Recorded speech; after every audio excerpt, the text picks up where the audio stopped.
ये प्रधानमंत्री जी निजीकरण के नाम पर इस देश की संपत्ति को बेचने का काम कर रहे हैं और इस संपत्ति को बर्बाद करने का काम कर रहे हैं। प्राय निजीकरण के नाम पर इस देश की धरोहर को खत्म करना चाहते हैं ये प्रधानमंत्री जी, ताकि हम नई नई जो चीज बनाएंगे वो मेरा नाम होगा और इस देश की जो पुरानी धरोहर है उसको खत्म करना चाहते हैं। लेकिन इस देश की जनता अपनी धरोहर को खत्म नहीं होने देगी। जिससे युवाओं को हर साल रोजगार मिलता है रेलवे, उसको बेचने नहीं देंगे। तमाम चीज को हम बेचने नहीं देंगे। ये सरकार बेचेगी, हम बेचने से रोकेंगे और प्रधानमंत्री जी से सवाल करेंगे कि प्रधानमंत्री जी बेचना है तो अपना आरएसएस का कार्यालय बेच दो, बेचना है तो तुम भाजपा का कार्यालय बेच दो। हमारा रेल नहीं बिकेगा, हमारा इंडिया गेट नहीं बिकेगा, ये हमारी संपत्ति है, हिंदुस्तानों की संपत्ति है। मोदी जी आप नहीं बेच सकते हैं, हम बेचने नहीं देंगे आपको। आम खाइए, गुठली से क्या मतलब है? माने आम खाइए, माने सड़ल आम खिलाइएगा तो सड़ा हुआ आम खाएंगे हम। आम के नाम पे जहर खिलाइएगा, हम जहर खाएंगे।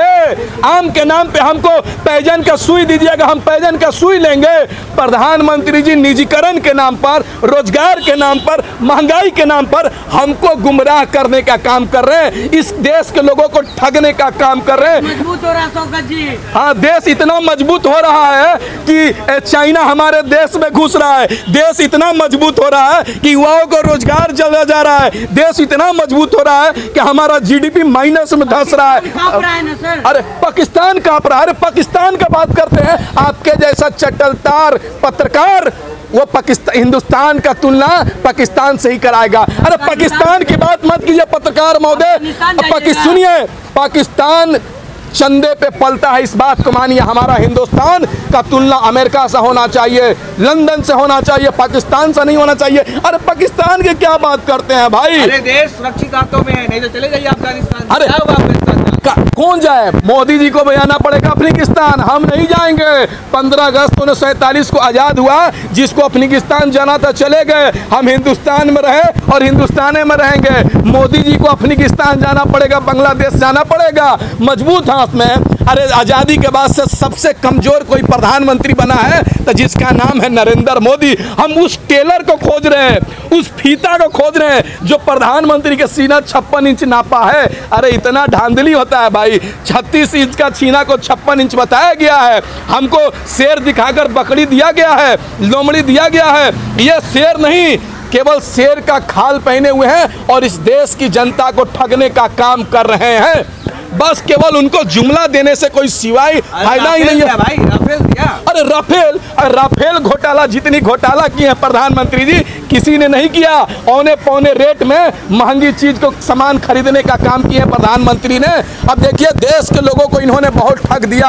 अब देश की जनता समझ चुकी है, इनको चुनाव का इंतजार कर रही है। आने वाले चुनाव में भाजपा को उल्टी गिनती शुरू हो जाएगी। टीएमसी में सांसद भाजपा के शामिल हो रहे हैं, देख रहे हैं। अगर बीजेपी इतना बढ़ता, बीजेपी इतना अच्छी पार्टी होती तो लोग शामिल होते, छोड़ के नहीं भागते। कौन अच्छी पार्टी है? अरे आपके हमारे हिसाब से नहीं, इस देश की जनता कह रही है कि हमारे नजर के सारे लोग बीजेपी में गए जब तो रो काहे रहे? नहीं, देखिए आपको मैं बता रहा हूं कि भारतीय जनता पार्टी का इतिहास रहा है कि इस देश को तोड़ना, एकता और अखंडता को तोड़ना, गरीब लोगों को भूखे मारने का काम कर रही है। 300 का सिलेंडर 900 करके कार्य, वाह मैं सब्सिडी देने का काम किया। 30 रुपए का डीजल 100 रुपए करके कह रही है, वाह मोदी जी विश्व गुरु बना दिए। 40 रुपए का पेट्रोल 110 रुपए का कह रहे हैं, वाह मोदी जी वाह। सवाल है कि आप तो सस्ता दे रहे थे, जनता ने नकार काहे दिया?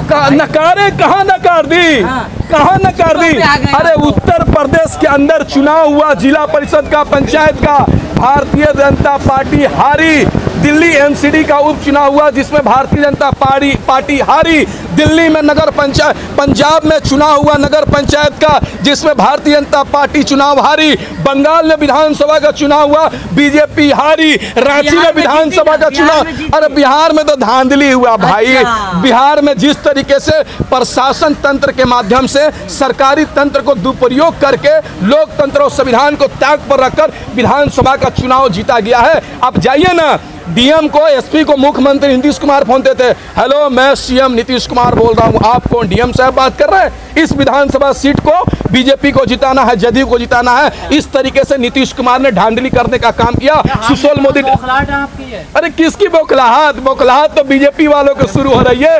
2014 से सत्ता में आने के बाद लोगों गुमान में आ गए थे भाजपा वाले, हिटलर बन गए थे, सत्ता में चकना हो गए थे, नशे में चूर हो गए थे। हम कुछ भी करेंगे जीतेंगे, हम कुछ भी करेंगे जीतेंगे। तो अब जिस देश की जनता कह रही है तुम कुछ भी करोगे हारोगे, तुम कुछ भी कर लो हारोगे, जितना झूठ बोलना है बोल लो तुम हारोगे। इस देश की जनता नारा दे रही है। अरे भैया तुम क्या बात कर रहे हो? यूपी में देखो पूरी मीडिया दिखा रही है कि फिर से योगी जी आ रहे हैं। नहीं, मीडिया का बात छोड़िए ना, मीडिया पत्रकारिता नहीं कर रहा है, पत्रकारिता के नाम पर दलाली करने का काम कर रहा है। चित्रा त्रिपाठी का देखिए किसानों ने स्वागत किया। आइए मैम, आपका स्वागत है मुजफ्फरनगर में। अब देखिए कैसे स्वागत। कौन गुंडा? तो आपके ऊपर अत्याचार गुंडा करते। अरे सुनिए ना, महिला पे अत्याचार किसी ने नहीं किया। जितना पत्रकारों को सम्मान मिला, अरे वो तो सम्मान था भाई साहब।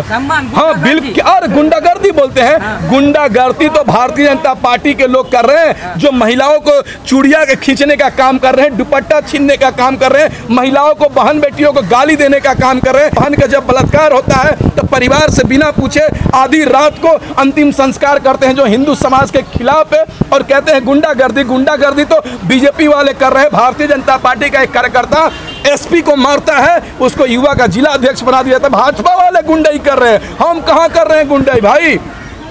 निजीकरण पे आप लोग धरना प्रदर्शन कर रहे हैं, अपने बच्चा को, अपने भाई को, बहन को प्राइवेट स्कूल में काहे दाखिला करवाते हैं आप? एक बात बताइए, सरकार ने इस चीज को दोहरी नीति अपनाने का काम किया है। इस देश के अंदर सरकार ने दोहरी नीति चलाने का काम किया है कि गरीब के बच्चों के लिए अलग शिक्षा का व्यवस्था रहेगा, अमीर के बच्चों के लिए अलग शिक्षा का व्यवस्था रहेगा, गरीब लोगों के लिए अलग स्वास्थ्य का व्यवस्था रहेगा, और अमीर लोगों के लिए अलग बेहतर इलाज होने का व्यवस्था कराएगा। ये सरकार ने किया है। आप बताइए, अगर प्रधानमंत्री जी सरकारी स्कूलों में बेहतर शिक्षा देते हैं तो क्यों लोग प्राइवेट स्कूल में जाते हैं? अगर सरकारी स्कूल में बेहतर इलाज होता तो लोग प्राइवेट स्कूल में, हॉस्पिटल में क्यों जाते? करने के लिए प्राइवेट सब नहीं, बेहतर करने के लिए नहीं, बल्कि सोने को, चिड़िया को जिस तरीके से अंग्रेज ने खोखला करने का काम किया है, उसी तरीके से बीजेपी और मोदी जी ने 10 साल के अंदर खोखला करने का काम कर रहे हैं। सरकारी स्कूल में पढ़ाई नहीं होती है, सरकारी कर्मचारी काम नहीं करते हैं ना,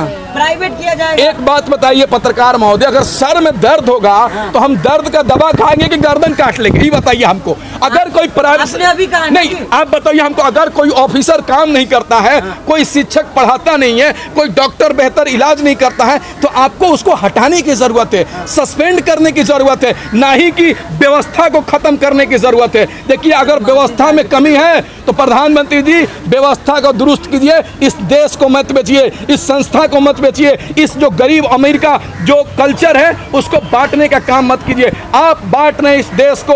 अब देश बंटने वाला नहीं है। हमारा देश 15 अगस्त 1947 को बढ़ चुका है, अब हमारा देश नहीं बटेगा। हम मिलजुल कर इस देश को बचाने का काम करेंगे, लोकतंत्र बचाने का काम करेंगे, संविधान बचाने का काम करेंगे, और जो सरकार बांटने का काम करेगी उसको हम बांटने का काम करेंगे।